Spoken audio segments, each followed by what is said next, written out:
Pemirsa, kasus dugaan korupsi tata kelola minyak mentah dan produk kilang Pertamina Subholding dan kontraktor kerjasama pada periode 2018 hingga 2023 turut menyeret BBM keluaran Pertamina.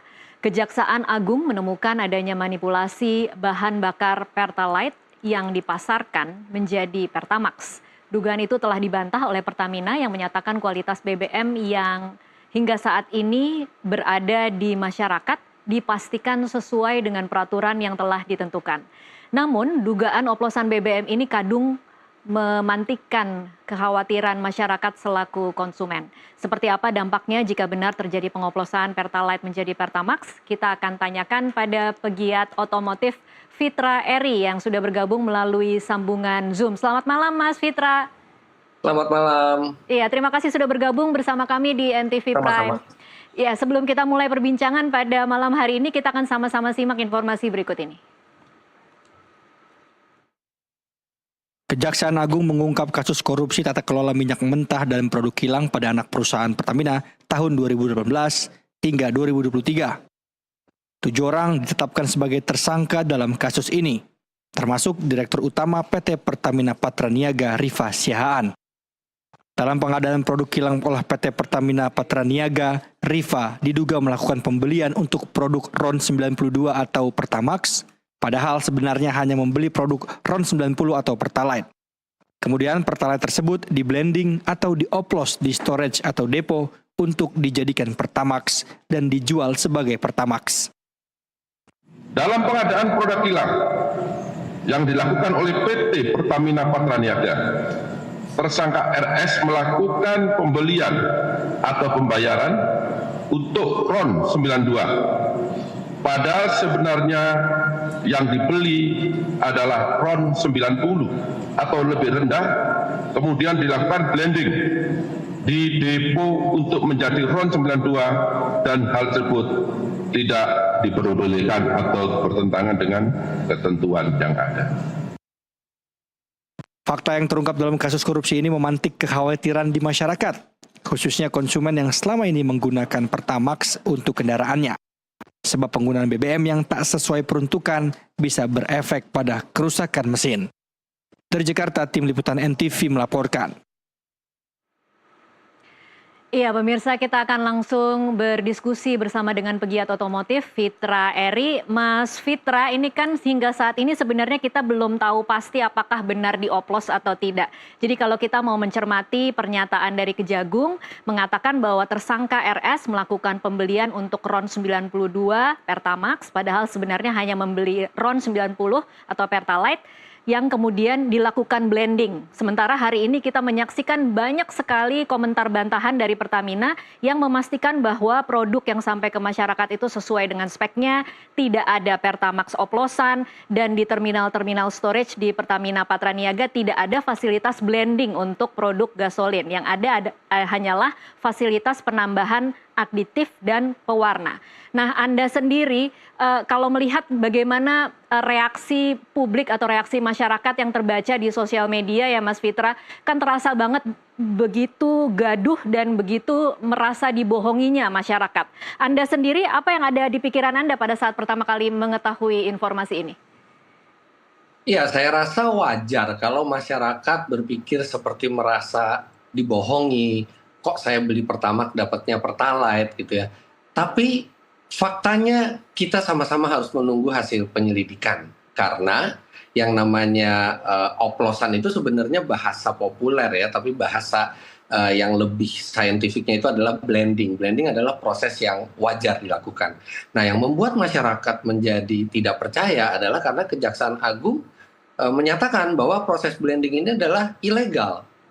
Ilegalnya itu bisa macam-macam, apakah cara yang dilakukan ilegal atau mungkin Pertamina Patraniaga bukan pihak yang boleh melakukan blending atau prosedurnya itu kan tidak dijabarkan secara detail. Jadi wajar kalau misalnya terjadi kekhawatiran di masyarakat, apakah benar bahan bakar yang sampai ke publik itu sesuai spesifikasi atau tidak, tentunya kita juga tidak bisa menguji secara langsung gitu ya, sebagai masyarakat awam gitu, harus peneliti yang menguji. Jadi saya rasa terlepas dari apapun bensin yang akhirnya dijual ke masyarakat, saya rasa sangat wajar kalau misalnya ketidakpercayaan atau rasa kekecewaan itu timbul.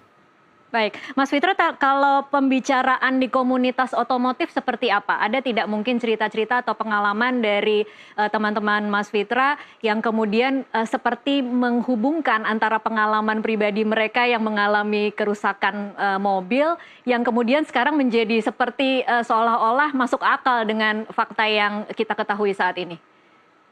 Iya, jadi saya pegiat sosial media, saya juga memantau apa yang terjadi di sosial media.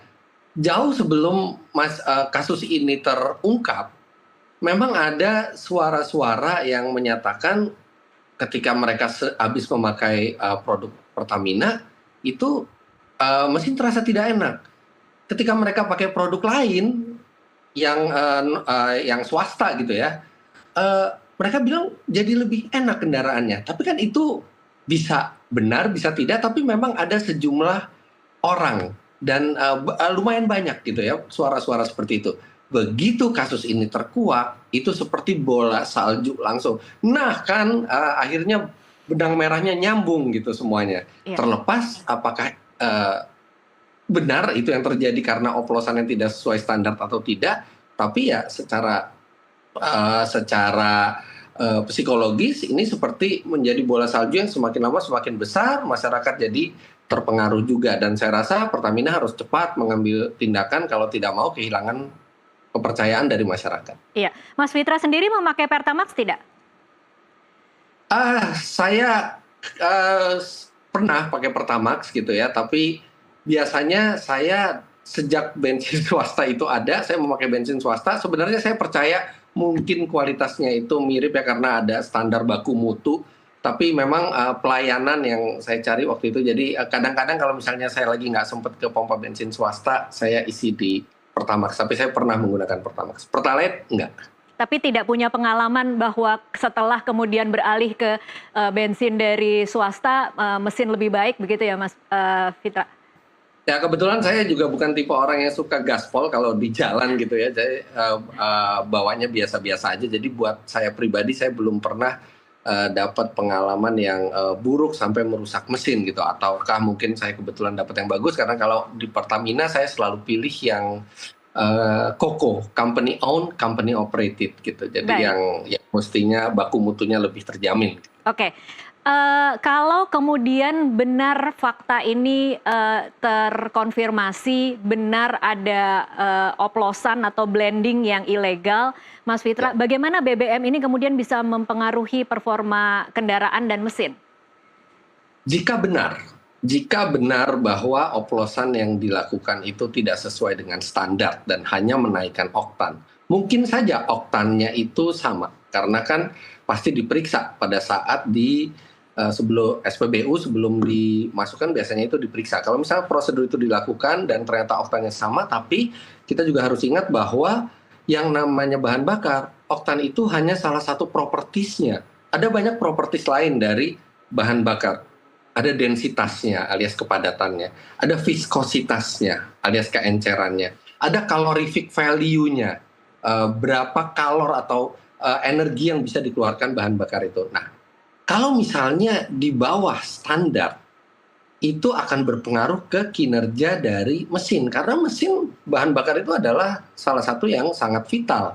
Dan mesin itu punya minimum requirement. Kalau misalnya minimum requirement-nya adalah setara Pertamax, kemudian diisikan bahan bakar yang ternyata kualifikasinya lebih rendah dari Pertamax, itu bisa banyak hal terjadi. Yang pertama, yang paling ringan adalah penurunan performa, kemudian konsumsi bahan bakar yang meningkat, mesin menjadi tidak lancar bekerjanya, bahkan di kondisi yang paling ekstrim, kalau misalnya sampai terjadi knocking atau detonasi, itu mesin bisa rusak secara mekanikal.